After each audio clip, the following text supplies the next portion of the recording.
Assalamualaikum warahmatullahi wabarakatuh. Good morning everyone. Thank you for coming today. I'm Sami Aldianto. You can call me Sam. I'm a student of Information System at Riau University, and I'm looking forward to talking with you about the core of the Kotlin programming language. Before I start, I want to ask first, have you heard of the Kotlin? Please raise your hand. Doesn't seem to exist. Okay, no problem. We will get acquainted with Kotlin now, and by the end of my presentation, I will hopefully have the skill that you need to write simple programs with Kotlin. My talk this morning is only divided into two parts. The first is an introduction to Kotlin. The last part is let's coding the core of the Kotlin. If you have any question while I'm presenting, please don't hesitate to answer me. I'm happy to answer any question as we go along.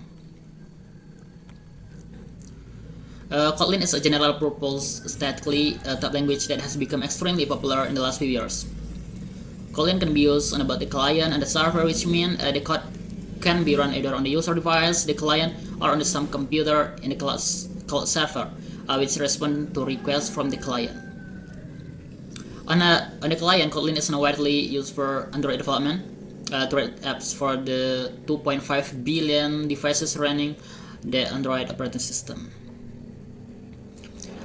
Kotlin has seen a huge rise in popularity, and I can promise you it will only become more popular in the years to come. Since Kotlin was created much more recently, it has taken the lesson from the older language to make something that is both powerful and easy to use. To write Kotlin code, I'm going to be using the program called IntelliJ, which you can download for free from the internet.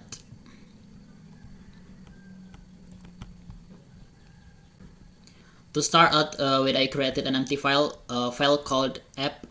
The file extension for Kotlin file is .kt, and the code we write will be inside this function called main. In classic fashion, the first thing we'll do is print out hello world.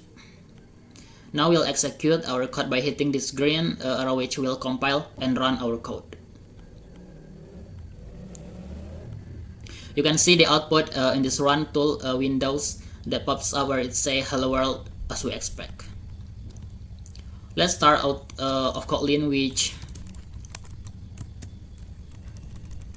variables. A variable is a piece of data which has a name and a type. For example, string are a sequence of characters.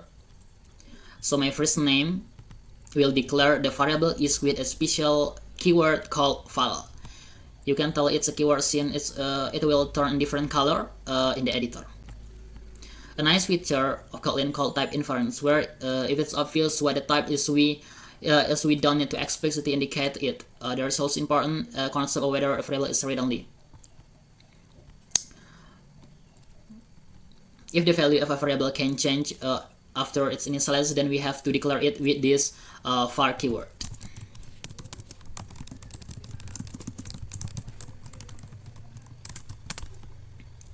Let's look at the operator which allow us to manipulate these variables. For example, we can combine two strings into a longer string with a plus sign, which is called concatenation.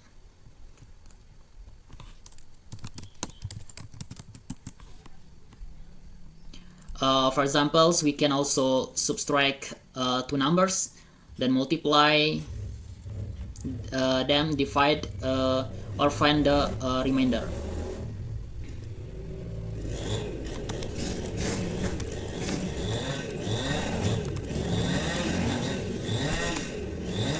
Let's talk a bit more about string. Our string are a sequence of character, and there are a bunch of usable things you can do with them. For example, writing a character in the series by injection into the string like this. In Kotlin, like most other programming language, we start counting at 0. So the first character S will be the position 0, and the second character is A will be position 1. Or we can get a length of a string which has integer by using the .length property. Inside a string, that will use the $sign to the string interpolation. The $sign means that we'll replace the variable here with the content of it inside the string. Let's move the conditional.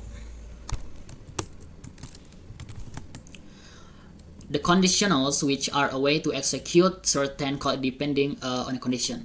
For example, we can print out a message if this exam score variable is greater than 70, because the value 90 is larger than 70. If you want to do something if the condition fails, we'll use else block like this, and the code inside of here will get run if the condition falls. Now we'll talk about collection. A collection of data in a variable. If we try adding something else into the list, we can use add keyword, float the value.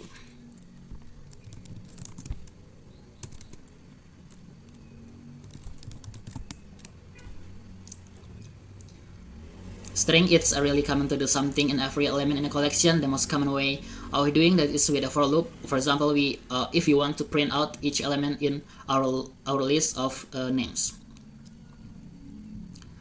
Next, we'll talk about function. Functions are a way to combine chunks of your code so we can reuse them. Now we can invoke our function from the main function just by calling it like that. So here we have a parameter name.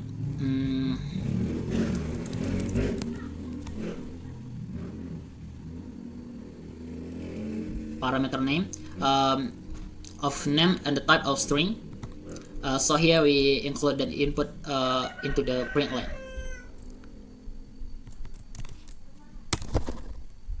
Okay, and that brings us to the end. I would like to thank you for your time and attention today. Would anyone like to ask any questions? Nothing? Okay, thank you. Assalamualaikum warahmatullahi wabarakatuh.